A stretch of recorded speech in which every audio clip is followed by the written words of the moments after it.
Elliot, welcome back to The Watchman, my friend. Thanks, it's great to be back with you. It's great to have you. And you know, you and I, here on The Watchman Show, we like to go where the story is. Elliot, this is where the story is, where we're standing right now, the Israel-Lebanon border. Tell our audience where we are right now and why it is so important. Absolutely, Eric. We're standing over Metula, which is the northernmost tip of Israel, the northernmost town in Israel. Along that road is inside Lebanon. Yeah. The border itself is down further along the tree line. Okay. Okay, and it follows around the edge of Metula. Actually, Metula describes the border of Israel. It comes all just where you see the edge of the houses, the edge with the red roofs. Along there, that's right. Beautiful area, by the way. Gorgeous. Beautiful, Gorgeous. mountainous. Yeah, if Hezbollah wasn't right over there, it would be perfect. We'd be okay. And then it loops around this way and behind us over here. So we're right now surrounded on three sides by Hezbollah. The Mediterranean coast is out that way. Right. The border comes off the coast, and along that entire border, we have a problem with Hezbollah. But as it turns northward this way, we have an additional problem, because along here, as it curves around, we have Hezbollah on both sides. Okay, so just one more time. Yeah. On that side, Hezbollah is to the north of us. Gotcha. And so that's a problem. They're Folks facing see us. the map right here of Metula and the area. But in this area, it's on three sides. So this particular town is actually the tip of a finger that has Hezbollah all the way around it. Wow. What that means, and we know we've announced the finding and destruction of a bunch of Hezbollah tunnels. Which we're going to talk about a bit later and get maybe an up-close look at that area. 6 officially. I'll emphasize officially. The purpose of those tunnels was to facilitate what the head of Hezbollah, Hassan Nasrallah, has declared. One of his objectives is to conquer the Galilee. Now, they're not going to conquer the Galilee, but Nasrallah, as usual, a bit of truth and lots of lies. Yeah. They do have a plan to conquer land in the Galilee. Gotcha. And the idea of the tunnels, and particularly in a place like Metula, there's a road that comes up this valley into Metula. It's the only road in. If that road is cut, Metula is cut off. Nightmare scenario. Totally nightmare scenario, because their objective is not to take the ground. Their objective is to take the people and kill them. Look, this is the northernmost tip of Israel. They're on the edge of the civilized world here. Right behind is Hezbollah country. What's life like here in Metula? Could you break down this community a little bit? Talking about a farming community, this land was purchased back over 100 years ago. The Turks were here. It was all Turkish, Ottoman Empire.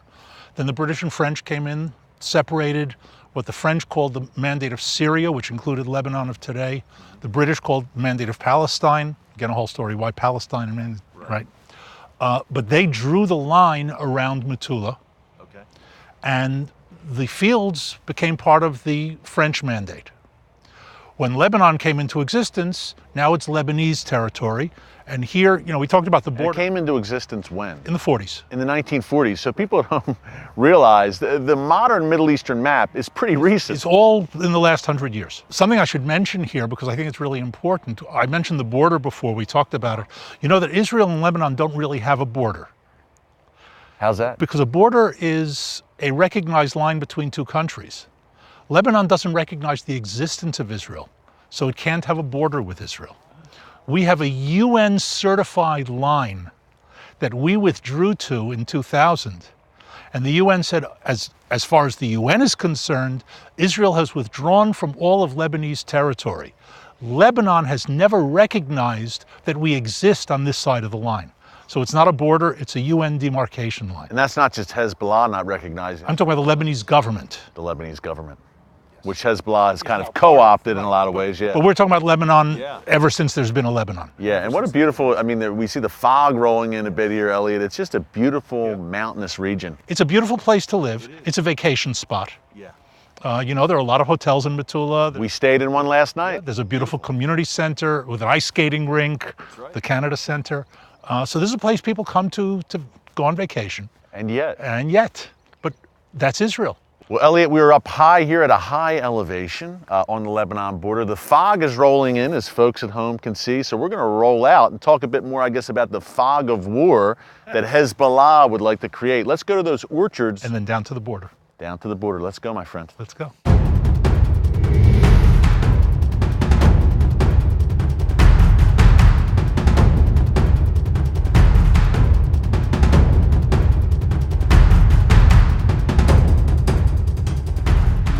Well, Elliot, you have shared with us on the show that Hezbollah rocket and missile threat, how many again? Well, by my estimates, about 250,000. Is that all? Right here across the border, All across. pointed at every inch of Israel. Yes. So the rocket and missile threat is profound. Absolutely. The Iranian With a long backing with long range and increasingly precision. More than Iranian backing, it's Iranian involvement, it's directed.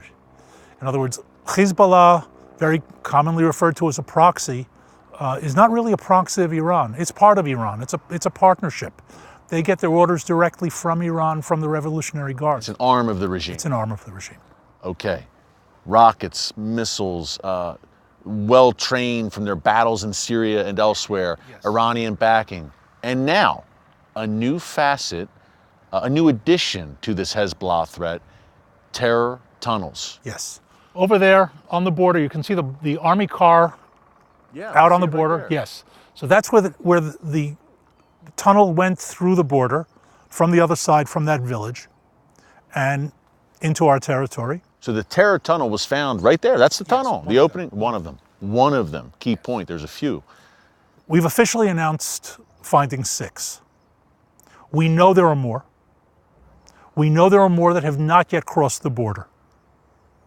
And this is the whole tunnel business, and yes, terror tunnel, but here I think we have to make a very important distinction. We've been facing tunnels from Gaza for decades, and those are truly terror tunnels.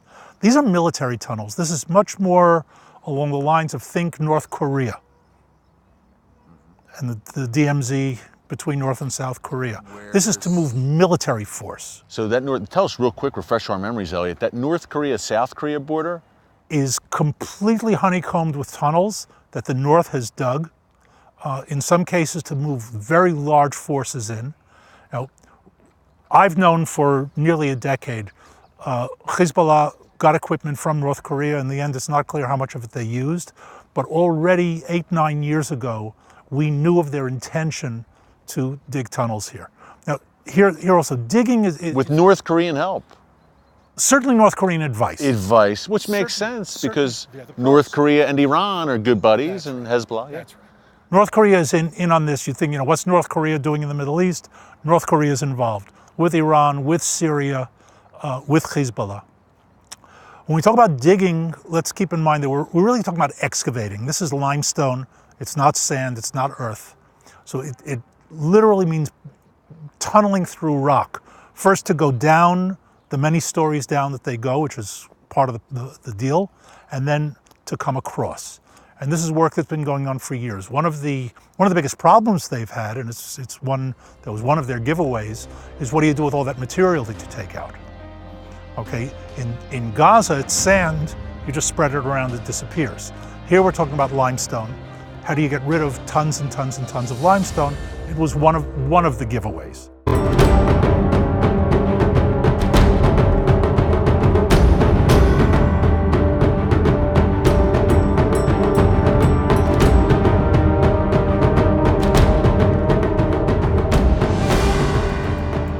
All of the work we've done against those tunnels was done on our side of the border. We never had to physically cross into the Lebanese side. And that was a big conversation, right, Elliot, in December 2018 when these tunnels were uncovered officially. Right. Will the IDF have to go into Lebanon? And that could really spark a big conflict. When the operation began, it wasn't known what Hezbollah would do in response. In other words, forces were put on alert, forces were moved north just in case.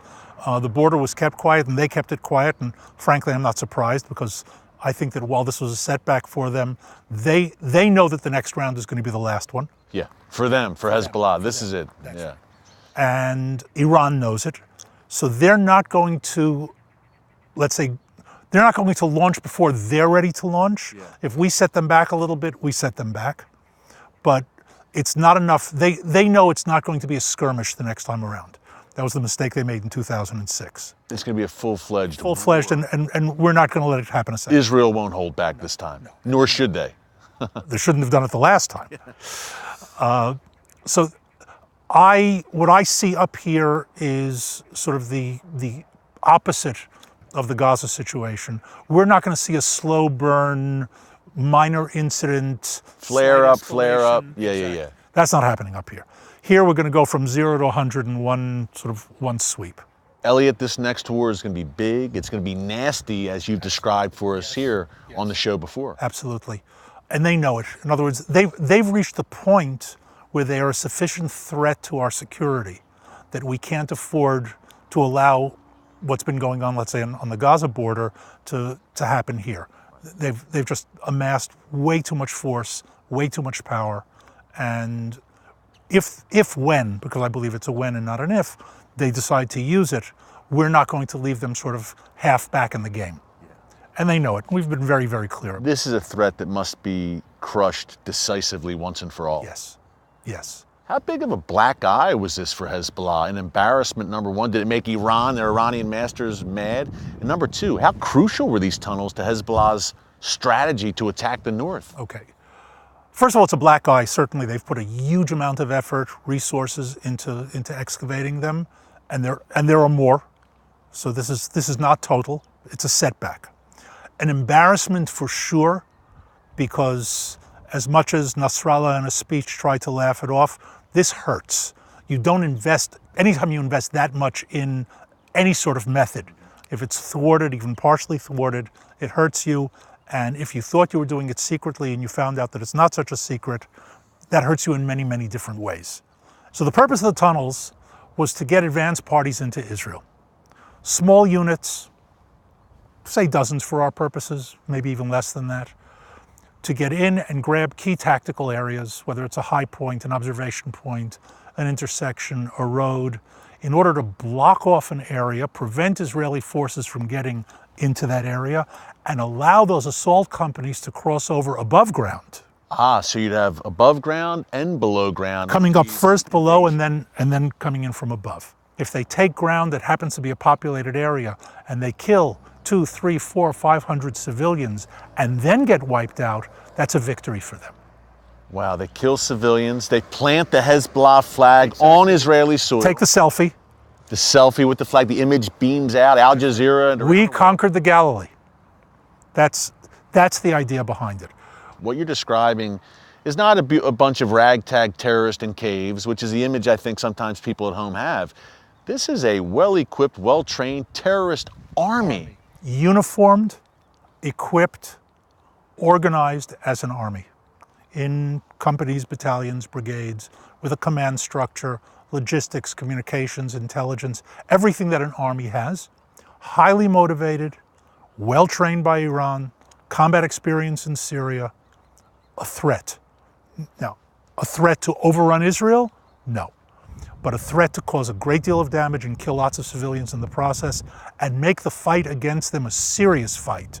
Yes, that's where they are. Elliot, you'll be back.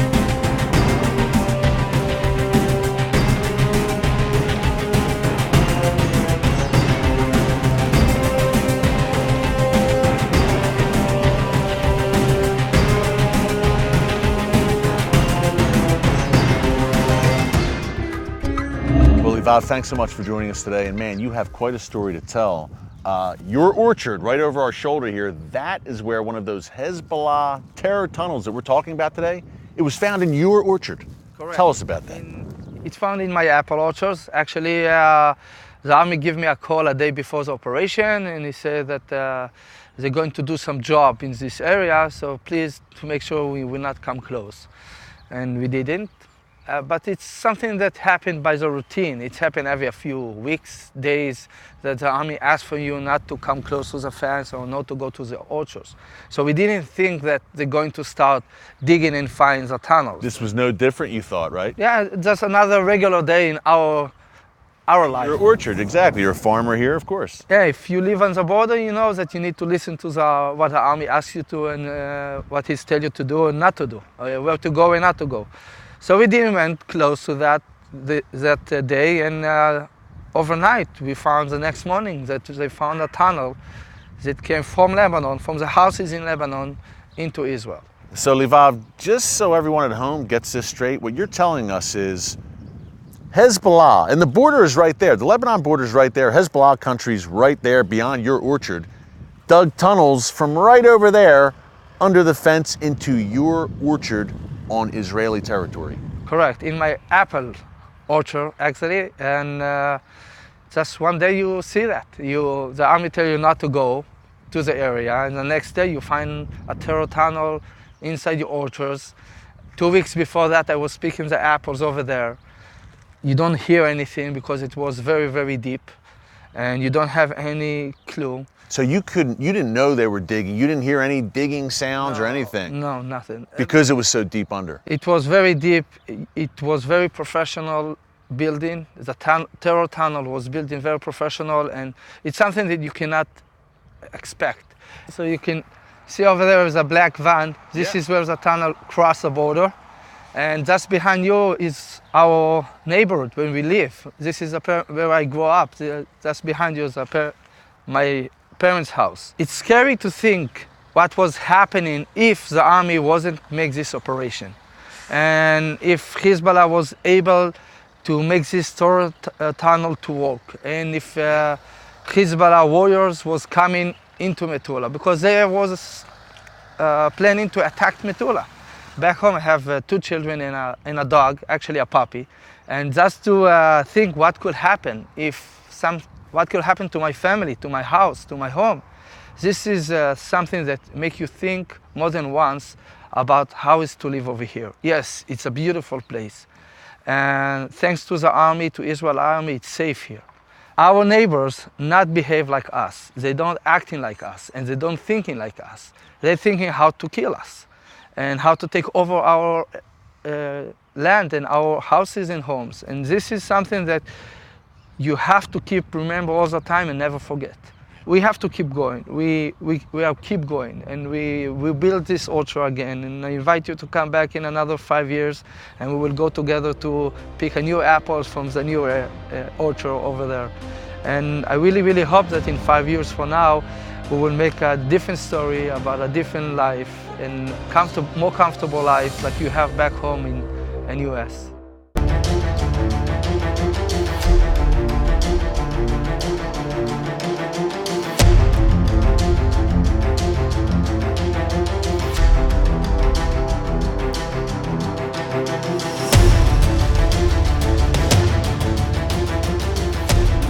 Welcome back, folks. We are wrapping up with our good friend Elliot Chodoff on the Israel-Lebanon border, a critical, obviously, area for Israel's security.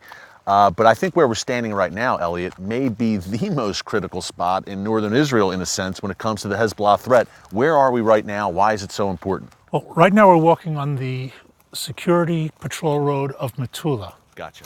And this is the Metula security fence.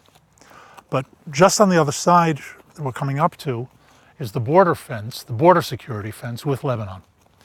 And beyond us here, the patrol road for the IDF, as distinct from the road that we're walking on, which is Metula proper. And what's this wall, by the way, right here?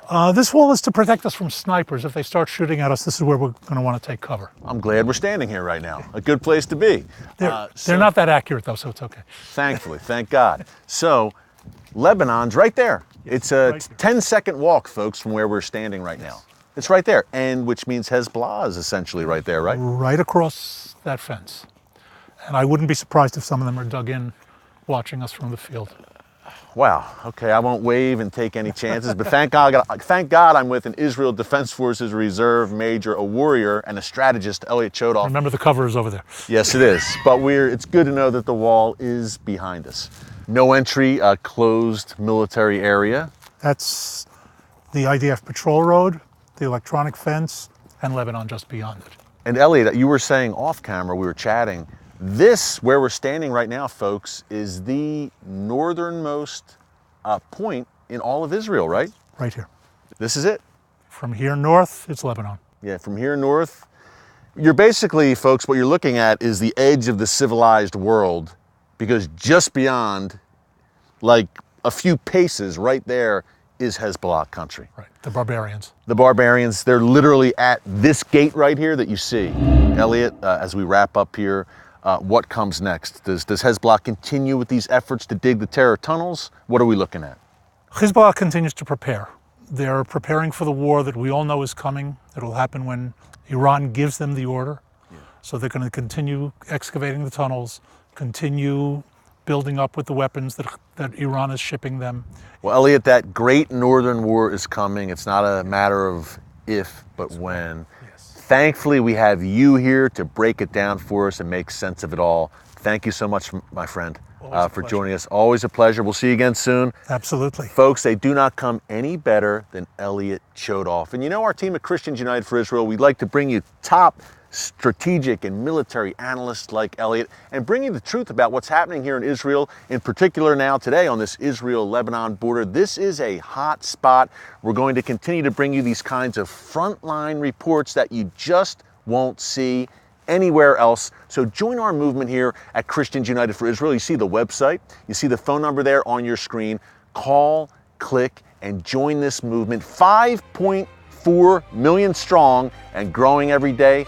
Join us for such a time as this. Well, thanks for joining us today here on the Israel-Lebanon border in the shadow of Hezbollah country with our good friend Elliot Chodoff. Until next time, God bless you. And remember, never hold your peace.